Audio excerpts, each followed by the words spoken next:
Um, I wish I could tell you great, but it's been off. It's always tough playing, coming into these games. After missing two and a bit months, but it's starting to come around for sure. Definitely felt better in Calgary, and then felt better in Edmonton. So hopefully, get in front of the home fans and feel even better. Is it just kind of the rust coming back, or does the injury feel 100%? Yeah, I feel good there, but definitely rust. Definitely not in the best shape I'd like to be. Wasn't able to do a ton with the back for a couple long weeks there, but starting to come around. And this is something that I think's been bothering you all year. Are you comfortable with where it's at now? Yeah, I took I was off for quite a while. Most injuries heal in a couple months, so I'm confident playing. So that's a good thing at least. I guess how frustrating was it seeing all the specialists you did not finding the right issue for it? Now finally 6 games left. Yeah, it's frustrating, but I kind of put a little bit on me too. Definitely tried to rush back. I tried to rush back for this one.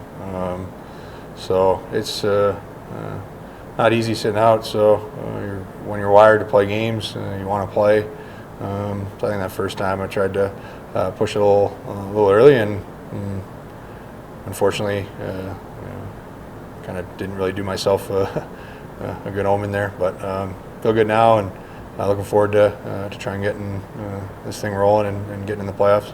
So, Mark, when you say you need to rush this one back too, even though you're obviously prepared to play, do you have to take extra precautions when you come off the ice after practice? Are you extra treatment or anything outside the norm still to sort of recover? No, when I say I tried to rush back, I was trying to play 3 weeks ago. I feel good now. Obviously, there's little extra things that you got to do, but I think that's just with age.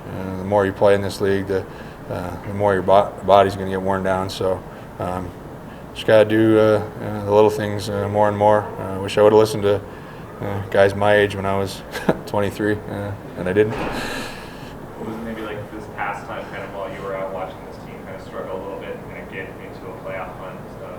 What was it like kind of watching that happen and kind of still waiting to jump back in? It's tough. It's never fun watching. I understand why. My family has a hard time watching games now.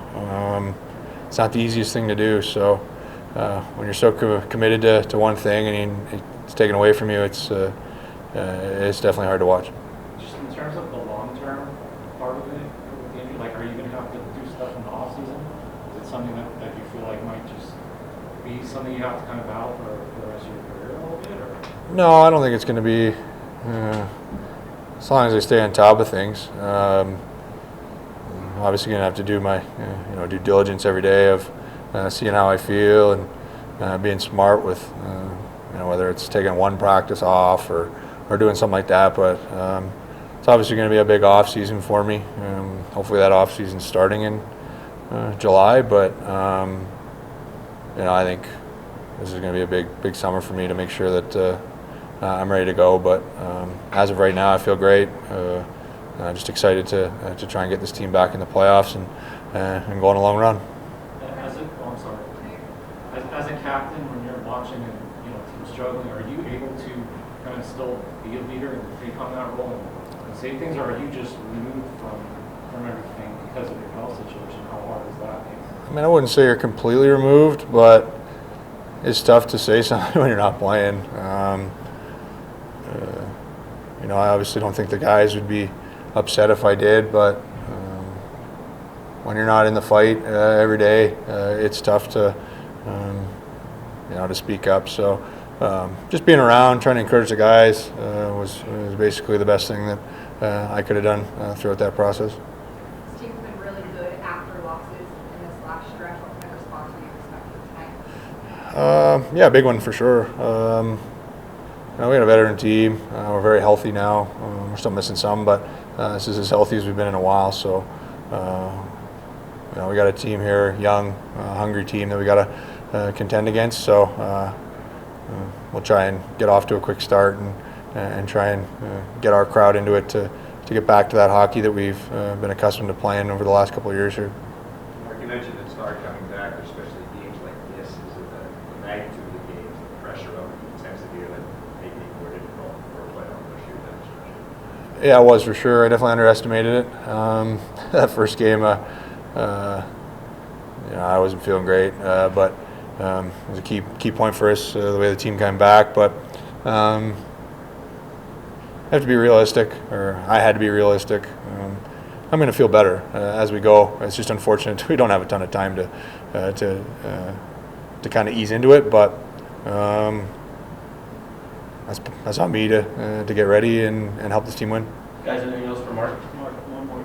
Go back to Dave's question. When you're sitting up there and you're seeing the game as a captain on the ice after the bench, you can see things down there, you can feel the chemistry, whatever. But are you seeing it differently, and that adds to the frustration because you can't sort of see maybe minds or shifts or what they're doing?